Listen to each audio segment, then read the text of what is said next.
Crime investigation department या CID भारतीय television के इतिहास का एकमात्र ऐसा धारावाहिक है जिसने पिछले 18 सालों से दर्शकों के बीच अपनी धाक जमा रखी है।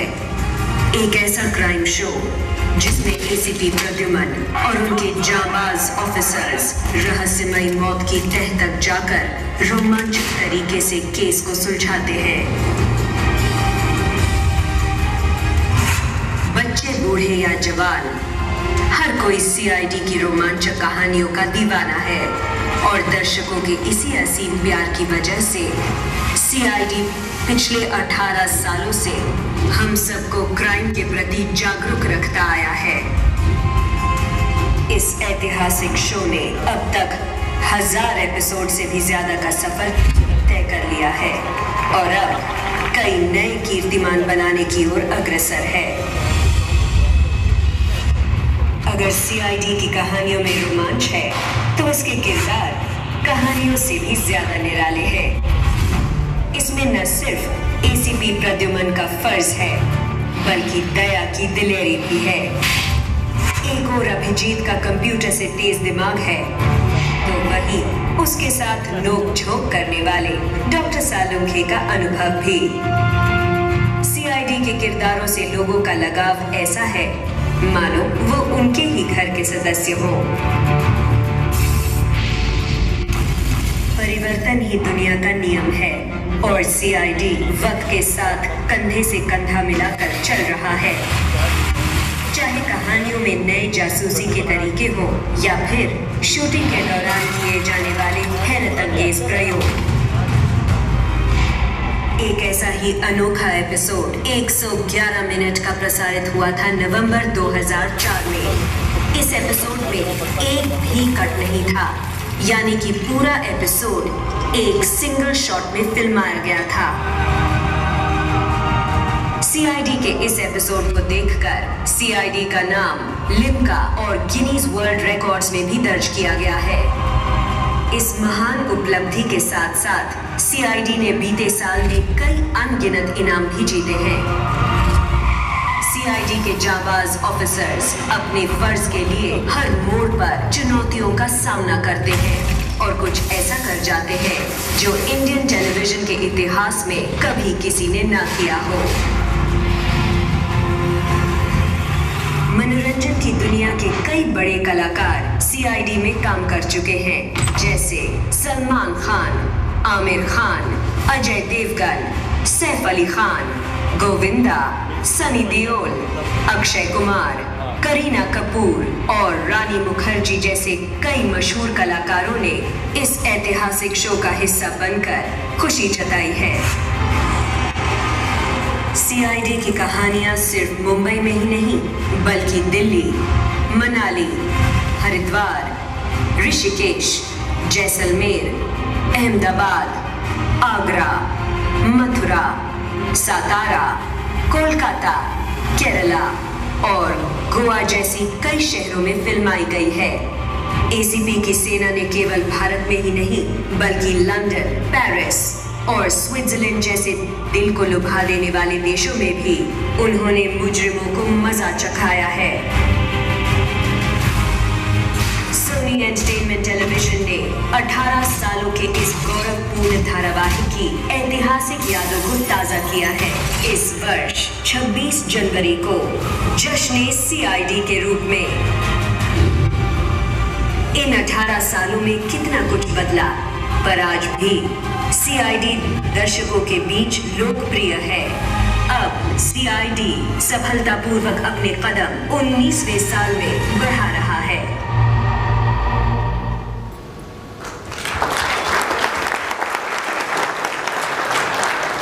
I think it is a very big achievement. कभी वो जमाना हुआ करता था कि एक फिल्में सिल्वर जुबली, गोल्डन जुबली के नाम पे जानी जाती थी। आज वीकेंड कलेक्शन का जमाना है।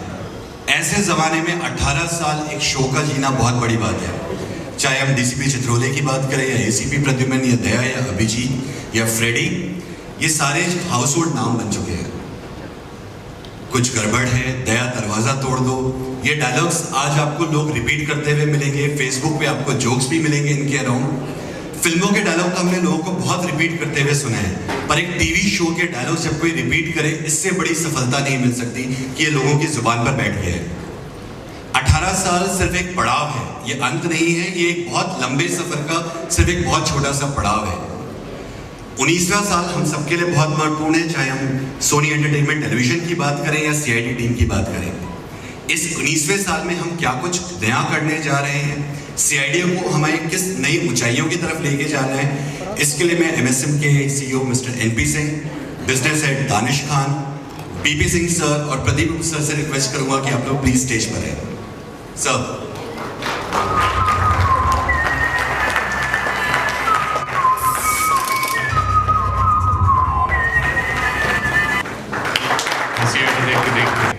और मुझे लगता है कि मेरे बच्चों के बच्चे भी सीआईडी देख रहे होंगे।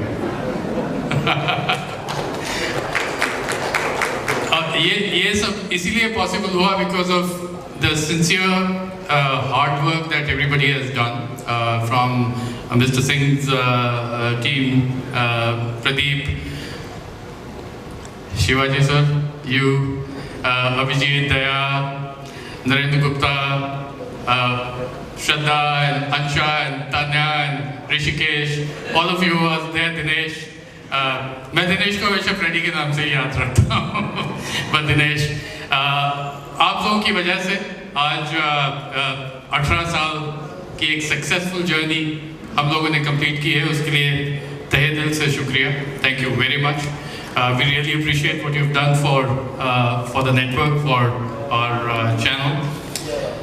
अब जब हम 19वें साल में प्रवेश कर रहे हैं तो ज़रूरी था कि 18 साल के बाद एडल्टहुड में हम लोग चले जाते हैं, तो एक रिफ्रेश बटन दबाया जाए था। और तब भी चैनल ने इतना सपोर्ट किया जिसकी वजह से आज प्रोग्राम चल रहा है। जैसे आप जानते हैं कि प्रोग्राम आजकल ऑफ एयर फटाफट हो जाते हैं, थोड़ा सा गड़बड़ाया हो जाते हैं, और उसका सारा श्रेय जाता है एनपी सर को। इन्होंने कसम जैसी खा रखी है कि इस प्रोग्राम को ऑफ एयर नहीं जाने दूंगा चाहे कुछ भी हो जाए। So nice of you sir, thank you very much. मैं ऐसा 18 साल की जर्नी है, काफ़ी कुछ याद आता है, काफ़ी कुछ बोलना चाहता हूँ। उसके पहले मैं हम लोगों का भी एक जर्नी है 20-22 साल का, तो मैं प्रदीप सर को रिक्वेस्ट करूँगा आप कुछ बोलो।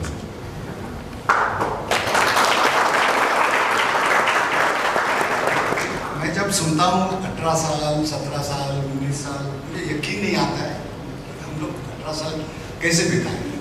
It was only possible because of our fantastic team and lots of help from Soni.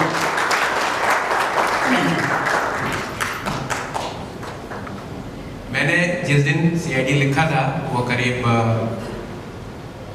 22 साल पुरानी बात है। वो लिखने के बाद मैंने एक आदमी को फ़ोन किया, मेरा लंगोटी दोस्त शिवाजी साटम, कि यार ऐसा कुछ है करेगा? मतलब पूछ मत कब आना है ये बता। मेरा इनको फ़ोन करना, उसके बाद दया का हमें मिलना, उसके बाद मेरा सत्या फिल्म का देखना, और उसमें इतना पतला दुबला एक आदमी था। मैंने बोला चाहे कुछ भी हो जाए ये सीआईडी में होने चाहिए, और हमने इनको ढूंढ के निकाला आदित्य को। और मेरा इन सब का मिलना और इन सब का सौभाग्य सीआईडी में आना, यही एक कारण है जिसकी वजह से आज इन सब के भाग्य की वजह से सीआईडी चलता है। इसके बाद एक राइटर्स की टीम हमारे साथ में है, और एक फैंटास्टिक टीम है डायरेक्टर्स की, मेरा बेटा भी है उसमें जी। और दिन रात ये लोग काम करते हैं, और दिन रात इस तरह से काम करते हैं जैसे शूटिंग का पहला दिन है। और इन सब का एक मेहनत है जो इस फिनोमिना को बना रही है। सीआईडी सिर्फ एक प्रोग्राम नहीं है, इसमें ये एक फिनोमिना है जो सबकी लाइफ में घुस गया है। और जितने भी हमारे आर्टिस्ट हैं साथ में, अभी नाम लिया सबने, मुझे कभी कभी याद नहीं रहता तो मैं ऐसे बोलूँगा अंशा, श्रद्धा, नहीं मुझे इसका तानिया और नाम याद है, अब्रोल, ऋषिकेश, छुटका, शालू के साथ शिवाजी, दया, फडनीस एंड आदित्य सर। अभी इस आदमी ने बोला कि मैंने देखा एक बूढ़ा खड़ा था, साले 18 साल पहले भी यही दिख रहा था मैं।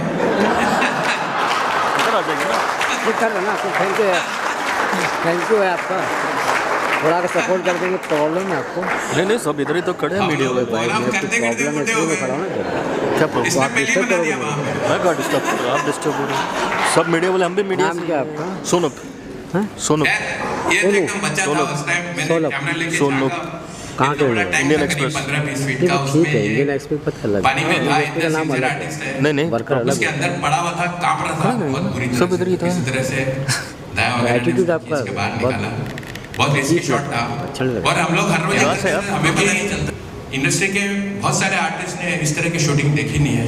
अभी आपने एक क्लिप में देखा, स्विट्जरलैंड में एक शॉट था जिसमें डिसाइड किया मैंने और आदित्य ने कि चलो वहाँ पे जाके शूट करते हैं हवा में, और हम लोग कूद गए। अब मुझे इतना डर लगता है ऊपर से, पर एक बार कूद गए, देखा नीचे दुनिया चल रही थी और हम शॉट लेते रहे, इतने आसपास बातें कर रहे थे। शॉट खराब हो गया, दूसरे दिन फिर गए, फिर जब मारा, फिर मैंने दया से पूछा ट्राम के पीछे भागना है, बोला भागेगा। स्विट्जरलैंड में लोग पागल हो गए देख के, एक आदमी ट्राम के पीछे भागा जा रहा है और ट्राम से आगे भाग गया है। यही वो शॉट था जो भी आपने देखा, उस तरह का प्रोग्राम बन गया है। और अभी हम मथुरा में, और मैं आपको बताने आया, आज मेरे बच्चे देखते हैं दोनों और छोड़ते नहीं है टीवी, जैसे मैं नहीं छोड़ती थी। मेरे बाप बाप ने बहुत कोशिश किया मुझे टीवी से हटाने का, मैं नहीं हटी, और ये दोनों भी देखते हैं। वैसे हम लोग जब आउटडोर करते हैं तो जनता के काफ़ी करीब जाते हैं, उनसे पता चलता रहता है कि उनको क्या अच्छा लगता है, क्या अच्छा नहीं लगता है। मगर एक बात है जो मैंने देखी है कि आज तक किसी ने हमारे आर्टिस्ट को बुरा भला नहीं कहा कभी भी। ये बहुत कम होता है। मैंने इतने साल से शूटिंग करी है, करीब 30-35 साल। उसमें जो आम जनता है उनके दिल में पता नहीं कुछ आर्टिस्टों के अगेंस्ट में कुछ एक खुंदक सी भरी हुई होती है। कभी भीड़ में देखते हैं तो गालियाँ देते हैं, कुछ पत्थर भी मारते हैं, बट हमारे साथ आज तक कभी नहीं हुआ। हम लोग भीड़ में ही शूटिंग करते हैं। एक आपने अभी शॉट देखा होगा, जरा फिर से 18 सालों से दर्शकों के बीच अपनी धाक जमा रखी है। एक ऐसा क्राइम शो जिसमें एसीपी प्रद्युमन और उनके जांबाज ऑफिसर्स रहस्यमयी मौत की तह तक जाकर रोमांचक तरीके से केस को सुलझाते हैं। बच्चे, बूढ़े या जवान, हर कोई सीआईडी की रोमांचक कहानियों का दीवाना है, और दर्शकों के इसी असीम प्यार की वजह से सीआईडी पिछले 18 सालों से उनके प्रति जागरूक रहता आया है। इस ऐतिहासिक शो ने अब तक 1000 एपिसोड से भी ज्यादा का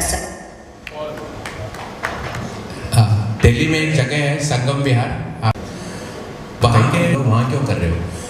मतलब वही करनी है मुझे वो रेगुलर दिल्ली नहीं दिखानी है, वहाँ हम दिखा चुके थे पहले। फिर तीसरे दिन आखिरी में रोते रोते मुझे वो संगम विहार में ले गया। ये जो जगह है, यहाँ पर शायद 2-3 हज़ार मकान हैं, गलियाँ हैं, और ऐसी जगह है जहाँ कोई इंसान जिसका दिमाग ठीक है वो कोई शूटिंग नहीं करेगा वहाँ पे।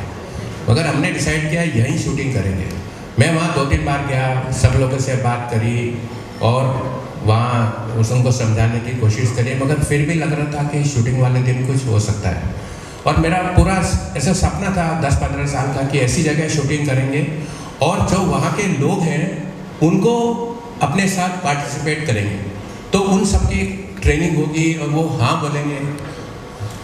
यस, ये एक रेयर सीन है। आप देखो गली के आखिरी तक हजारों लोग हैं, कुछ नहीं तो 5000 लोग हमारे साथ शूटिंग कर रहे थे, और जो जो उनको कहा वो कर रहे हैं और कितने खुश हैं सिर्फ इनके साथ कर रहे हैं। ये बहुत ही एक रेयर चीज़ है।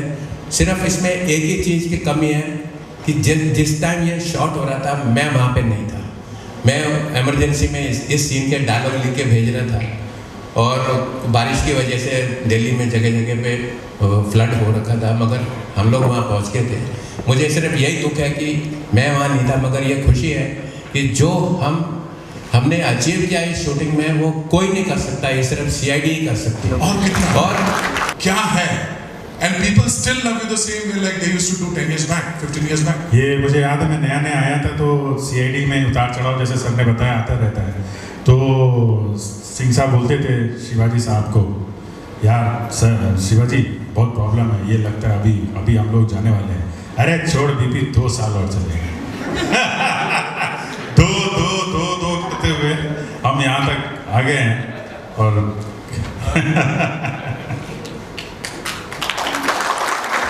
अभी तक उनके थिएटर की जो ट्रेनिंग है, थिएटर की जो एक्टिंग है, वो सबको याद है और मालूम भी है। मुझे पता था थिएटर का आदमी है, ये पिटने वाला नहीं है।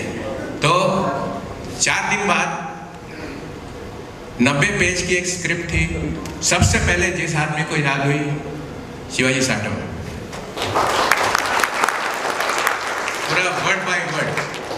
और जब उसका टेक हुआ, एक आदमी ने भी एक जगह पे भी फंबल नहीं किया, किसी ने नहीं किया, यहाँ तक कि दूसरे लोगों को गाइड कर रहे थे। एक जगह पे एक आर्टिस्ट, जब करीब 90 मिनट का शॉट हो गया था, कैमरा जब वहाँ पे पहुँचा उनके ऊपर, तो वो अपने डायलॉग बोलने के बजाय कहने लगे, मेरा डायलॉग क्या है, मेरा डायलॉग क्या है। बिल्कुल बोला था चाहे भूल जाओ, रुकना नहीं। तो आदित्य को पूरा स्क्रिप्ट याद था, कैमरा के पीछे से उसने उसका डायलॉग बताना शुरू किया और कॉन्फिडेंस आ गया उसको, उसने सारे डायलॉग बोल दिए पीछे से और शॉट कंटिन्यू करते रहे। वहाँ पे हमने बाद में डब कर दिया।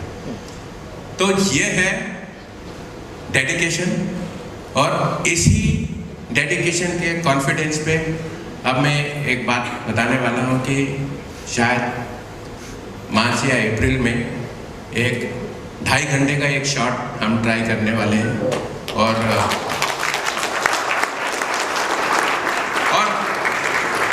इसमें कोई शक नहीं कि नहीं होएगा, वो होके ही रहेगा। अभी बहुत सारी बातें हैं जो याद आ रही है, मगर एक साथ बाहर नहीं आएंगी, कभी फिर मौका मिलेगा तो फिर बताएंगे।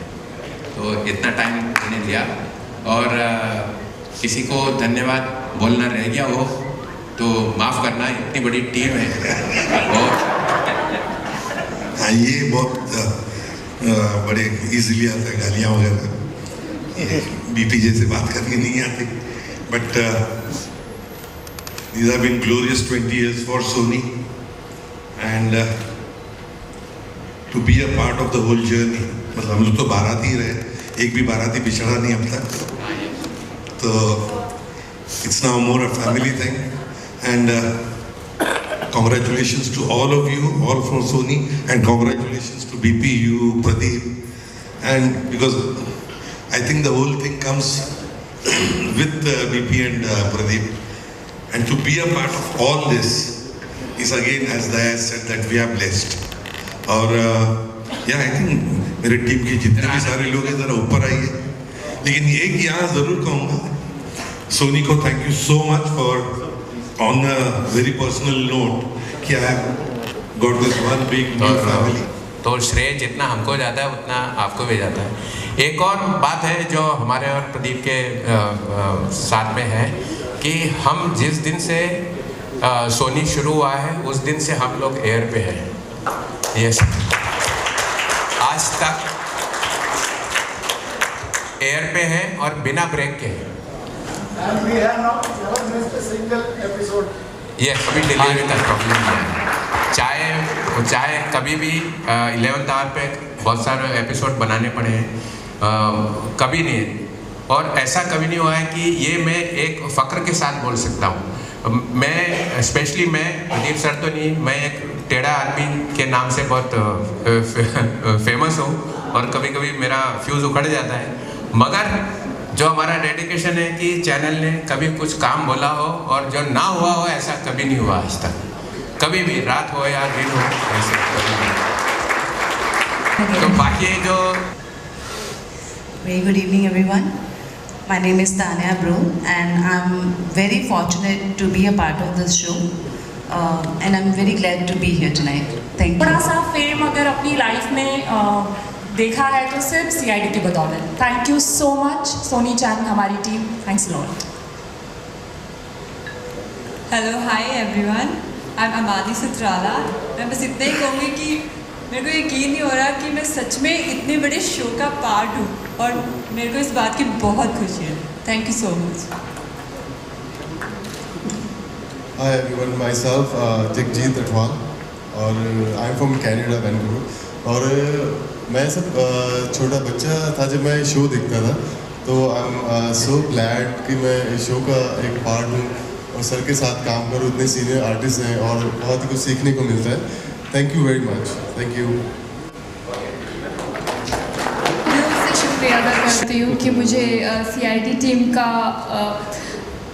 में कॉप का रोल मिला और thank you from my bottom. बच्चे के जैसे पाला है और उसको आज यहाँ तक पहुँचाया है. Thank you very much. Thank you so Thank you.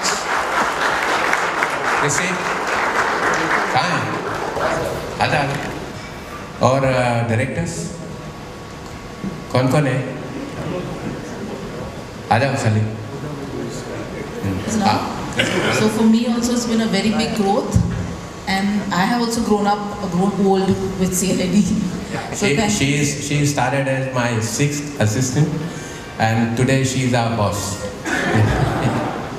So thank you sir. Thank you sir. बिना आप लोगों के ऑब्वियसली शो यहाँ तक नहीं पहुँच सकता था. अगेन मैं बोलता हूँ ये वाकई एक बड़े सौभाग्य की बात है कि हम सब लोग के ग्रह मिले और हम सब साथ में आए. शायद हम सब का भाग्य थोड़ा थोड़ा मिलके CID को यहाँ तक पहुँचा रहा है. और CID में अभी बहुत कुछ करना बाकी है और अभी ऐसा लगता है कि अभी कुछ नहीं हुआ है. जो अभी आने वाला है वो इतना ज़बरदस्त है कि जो टेलीविज़न पे आज तक नहीं हुआ है, इंडियन टेलीविज़न पे तो हुआ ही नहीं है और एब्रॉड भी हुआ नहीं है. जो जिस तरह की स्टोरी टेलिंग अभी होने वाली है और जिस तरह का कैरेक्टर CID में आने वाले हैं, वो एक अद्भुत चीज़ होने वाली है अपनी तरह से. हमारे लिए एक बहुत बड़ा चैलेंज है, हमारे आर्टिस्ट के लिए एक बहुत बड़ा चैलेंज है.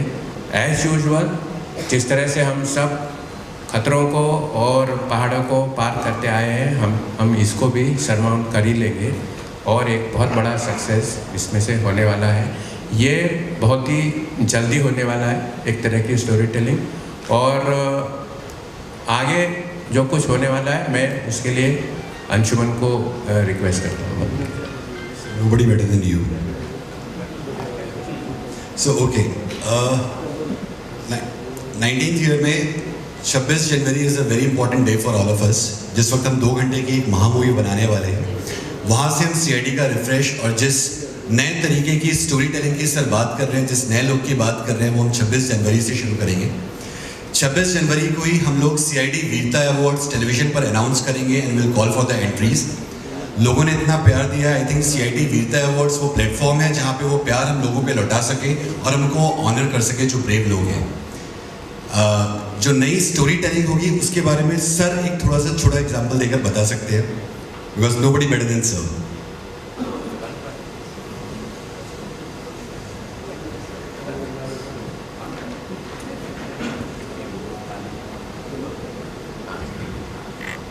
Okay, sir wants to keep it a secret as a surprise.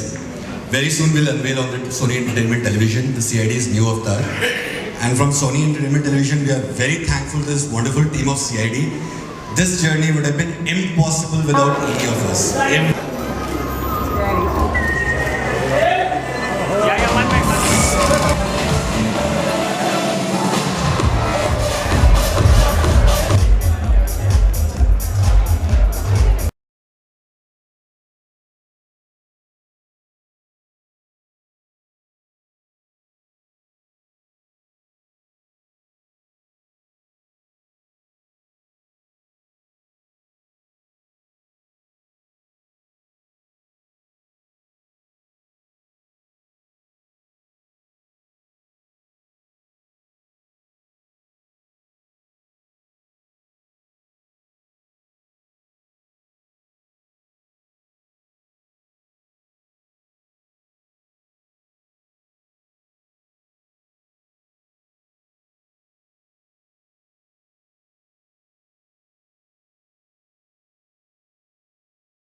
रहमतुल्लाहि व बरकातहू।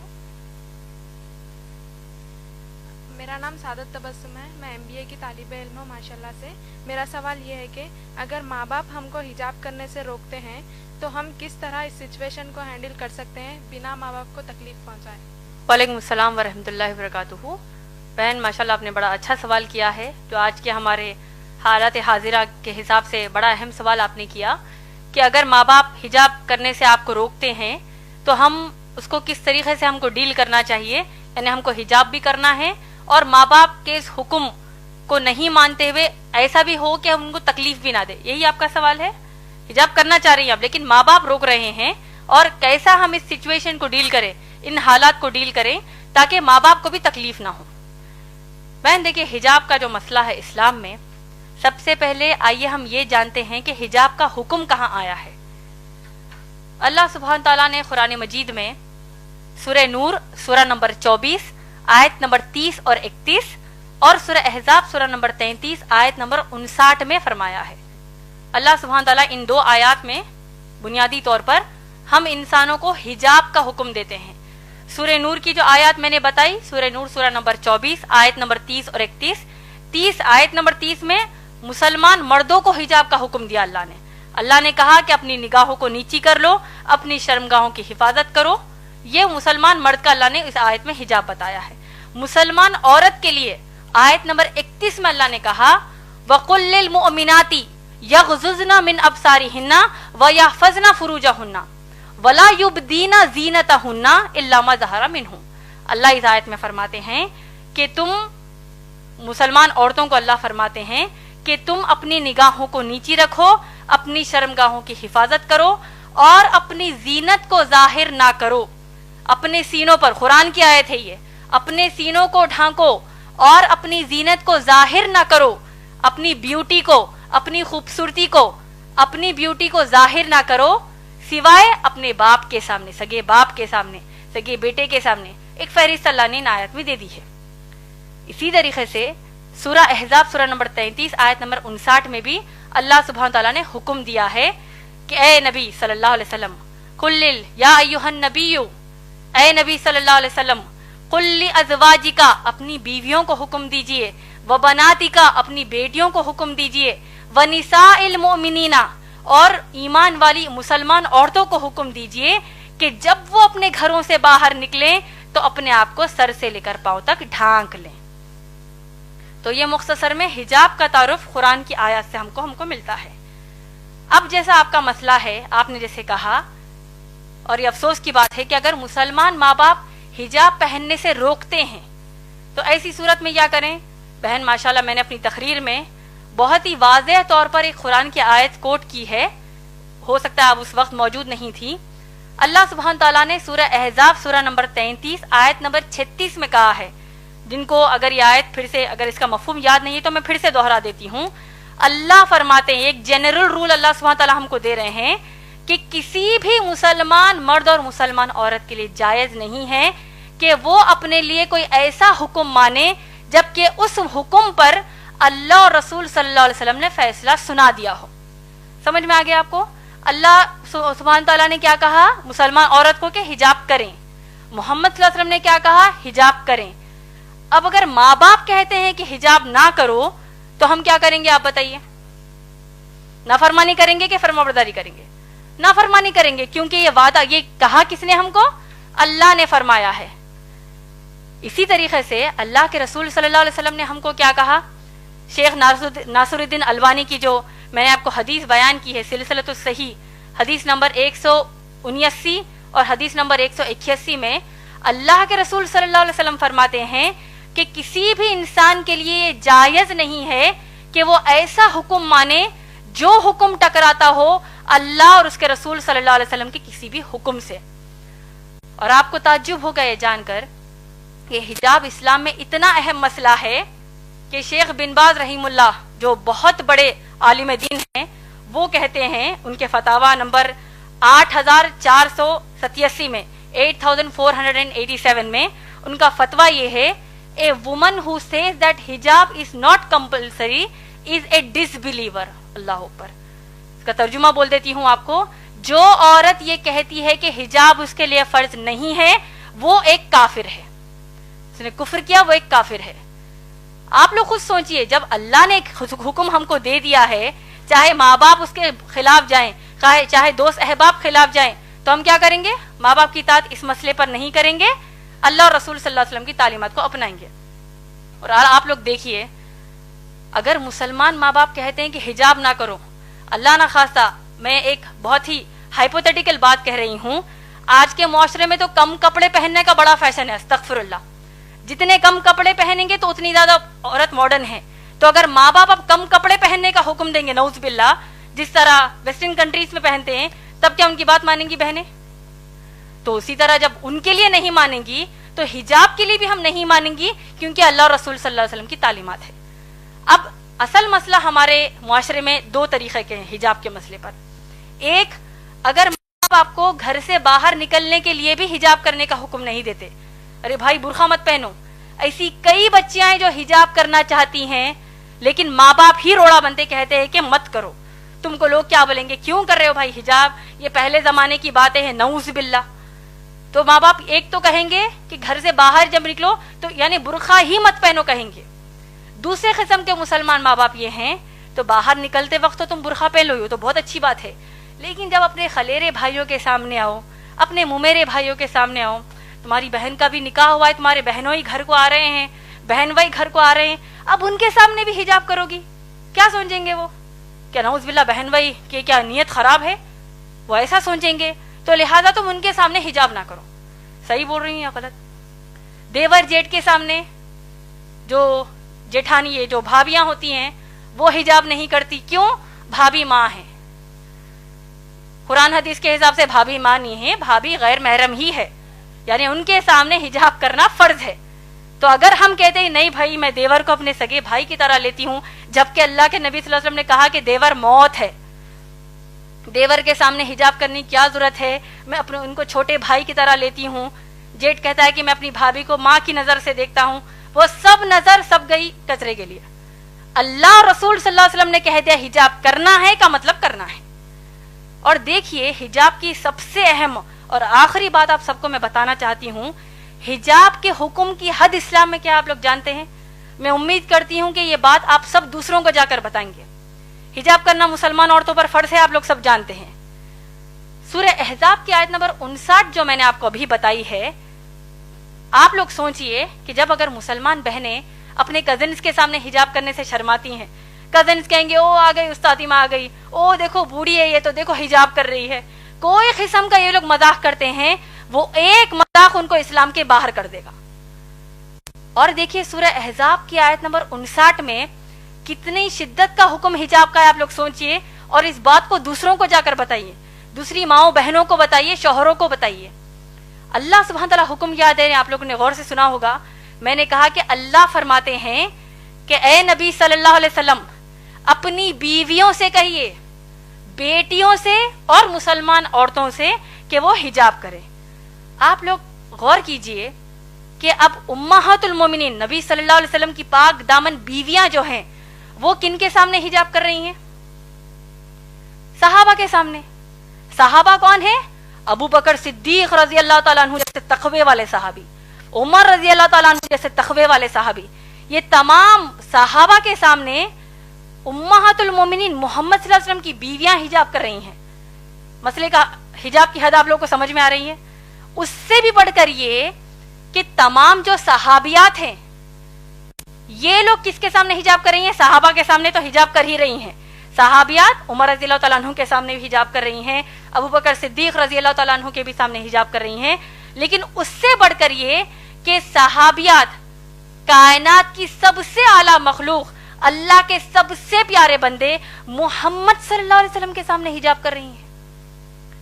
क्या हमारे देवर, हमारे जेठ, हमारे चचेरे भाई, मुमेरे भाई, इनका तकवा अल्लाह के नबी सल्लल्लाहु अलैहि वसल्लम से बढ़कर है क्या? नऊज़ बिल्लाह। कि जब हम कहते हैं कि नहीं भाई इनके सामने हम हिजाब कैसे करेंगे, तो ये हिजाब के हुक्म की हद इस्लाम में है माशाल्लाह बहन। तो लिहाजा अगर इतना सब जानने के बाद भी आपके वालिदैन आपको हिजाब करने से रोकते हैं, और अगर आप वाकई हिजाब करती हैं माशाल्लाह, आपको तो अल्लाह की तरफ से अजर है। रहा जो दूसरा बात आपने कहा कि बगैर तकलीफ दिए कैसे करें, अगर आप इतना उनको सुनाने के बाद फिर भी उनको आपके हिसाब से तकलीफ होती है तो आप उनको अस्सलामु अलैकुम कहेंगे, उसका आप पर कुछ भी मसला नहीं है, उल्टा उनको तकलीफ होने का भी गुनाह मिलेगा। क्योंकि इब्राहिम अलैहिस्सलाम के जो बाप है आज़र, वो बुत बनाते थे, तराशते थे, बुतों की पूजा करते थे। उन्होंने इब्राहिम अलैहिस्सलाम ने अपने बाप को नसीहत किया कि क्या कहा कि मैं अल्लाह की तरफ से भेजा गया नबी हूं, ए मेरे बाप, ए मेरे बाबा, आप लोग बुतों की पूजा मत करिए। तो बाप को गुस्सा आ गया, आया कि नहीं, पूरा वाकया हम जानते हैं। तो क्या इब्राहिम अलैहिस्सलाम ने कहा कि भाई अगर मैं अल्लाह की इबादत करूंगा, बाप को तकलीफ हो रही है, क्या करेंगे, हो रही है तो हम उनकी इस्लाह करेंगे, उनको बताएंगे कि इस्लाम के हुक्म कर तकलीफ होने का मतलब जानते हो, उसका एक ही रिजल्ट है, जहन्नम की आग। तो इंशाल्लाह आप बढ़ चढ़कर इंशाल्लाह हिजाब कीजिए। जब आप हिजाब कर रही हैं तो जितनी मुसलमान बहनों को आप जानती हैं उन सबको भी ये नसीहत कीजिए कि अल्लाह के रसूल सल्लल्लाहु अलैहि वसल्लम के सामने सहाबियात हिजाब करती है तो आज हमारी क्या औकात है। उम्मीद है बहन आपका जवाब मुकम्मल हुआ।